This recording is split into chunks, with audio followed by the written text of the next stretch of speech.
मुंबईतल्या रेस्टॉरंटमध्ये जाऊन तिथल्या परिस्थितीचा आढावा घेतलाय आमच्या प्रतिनिधींनी। आपण बघू शकतो इकडे काउंटरवरच स्वाईपची मशीन ठेवलेली आहे।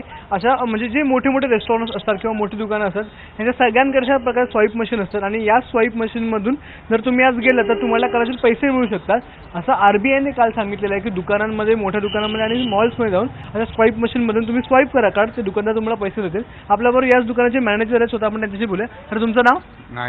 नायक रामचंद्र नायक। तुमच्याकडे ही स्वाईप मशीन इकडे काउंटरवरच ठेवलेली आहे, काय सांगाल तुम्ही आज अशा प्रकारे स्वाईप करून देताय का लोकांना पैसे? तुम्ही ही जी स्कीम दिली आहे तुम्हाला माहिती आहे का?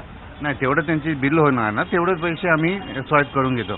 काही त्यांचे रिटर्न देण्यासाठी आमच्याकडे एवढं कॅश ट्रान्झॅक्शन अजून झालेलं नाही आहे। आता नवीन नोटा पण आमच्याकडे जास्त येतच नाही आहे। काय सांगाल सरकारचा हा जो निर्णय आहे तो तुम्हाला पटतोय का?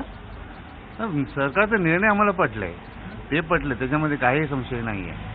पण काय थोडे दिवस आम्हाला त्रास काढायला लागतं, आम्ही मिडल क्लास लोक आहे, तरी आम्हाला थोडे दिवस त्रास काढतो, पुढे जो आजचे दिन आहे असा हे विचार करून आम्ही।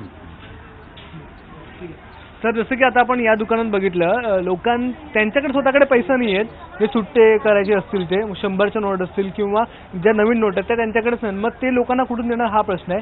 स्वाईप ज्या मशीन त्यांच्याकडे आहे पण त्या मशीनमधून जे पुन्हा नागरिकांना द्यायचे पैसे आहेत ते स्वतः त्यांना जाऊन बँकेतून आणावे लागतील, मग ते देऊ शकतील। त्यामुळे एकूणच हा जो निर्णय आहे सरकारचा याचा प्रश्नचिन्ह निर्माण झालेला आहे। कॅमेरामॅन प्रथमेश अक्षय भाटकर, एबीपी माझा, मुंबई।